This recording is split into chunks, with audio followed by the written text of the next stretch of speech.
ಭಯವೆಂದು ಬ್ರಹ್ಮಾಂಡ ಭೂಮಿಯಾಗಿ ಪರಿಣಮಿಸಿದ್ದೇವ. ಆದರೆ ಈ ಬ್ರಹ್ಮಾಂಡ ಹೊಂದೋಗತಿಗಳನ್ನು ಸರಿಪಡಿಸುವ ಆ ನವ ಬ್ರಹ್ಮಗಳಾರೆ ಅದನ್ನು ತಿಳಿಸಿ ಪರಮಾತ್ಮ.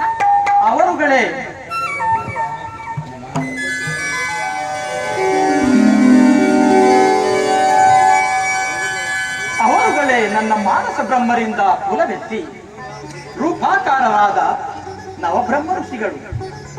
ಅವರಿಂದು ನನ್ನ ಪಂಚಭೂತಗಳ ಮಿಲನದಿಂದ ಈ ಸೃಷ್ಟಿಗೆ ಸಹಾಯಕರಾಗುವರು. ಅವರಲ್ಲಿ ಕಂಗಾಂತರ ಬ್ರಹ್ಮಾಂಡದಲ್ಲಿದೆ. ನನ್ನ ಸತ್ವ ರಾಜಸ ತಮೋ ಗುಣಗಳ ಕಾರಣ ಮೂರು ಒಂಬತ್ತಾಗಿ ರಾರಾಜಿಸುತ್ತಿರುವ ಬ್ರಹ್ಮ ಋಷಿಗಳು.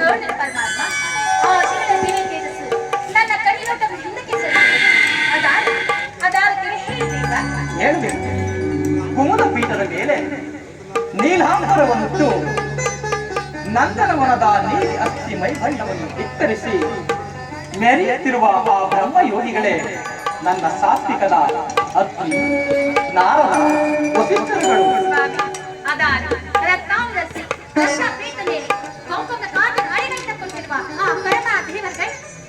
ಅವರೇ ನನ್ನ ಪವಿತ್ರ ತಾಮಸ ಕಲೆಯಿಂದ ರೂಪವೆತ್ತಿದ ಗಾರ್ಗೇಯ ಭಾರಧ್ವಜರೆಂಬ ಗೌತಮ ಬ್ರಹ್ಮರುಗಳು.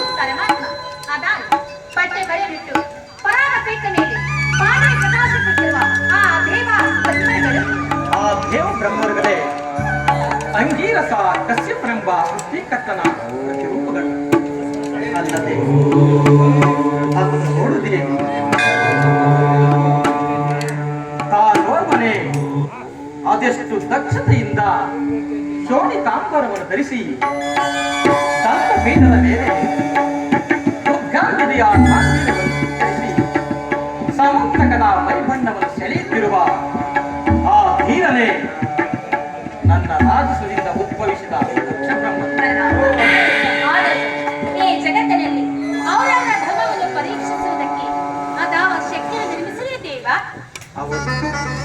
ನಿನ್ನ ಮುಂದಿನ ಛಾಯಾಸಕ್ತಿಗಳು ಚೆಲುವೆಣ್ಣ ಪಡೆನು ಚೆಲುಪೆಣ್ಣ ಇಡುಮುಡಿದ ಚೆಲುಕೇಸ ಮಿಡಿತಾಗೆ ಮುದ್ರಿಕೆಯ ನಡುಬಳಕೆ ಮಂದಾರವಲ್ಲಿಯ ಸೊಬಗೆತ್ತ ಪೆಣ್ಣ ಪಡನಿ ಆದಿಶಕ್ತಿ ಆ ಚೆಲುವಿನಿಂತ ಶಿವನಿಗೆ ಚೆಂದಿಲ್ಲ ಪರಪೆಣ್ಣ ಚಂದ ಚಂದದ ಪೆಣ್ಣನ್ನು ನೋಡಿ ಅಂದ ಹಂದದ ಕಲೆ ಶಿವ ತಲೆಗೆ ನಿಷಿದ ಭಾಗವಹಿಸುವ ಶಶಿದೇಕ ನೋಡುವುದು ನೋಡ ನೋಡ ನಿನ್ನ ನಟಿಯ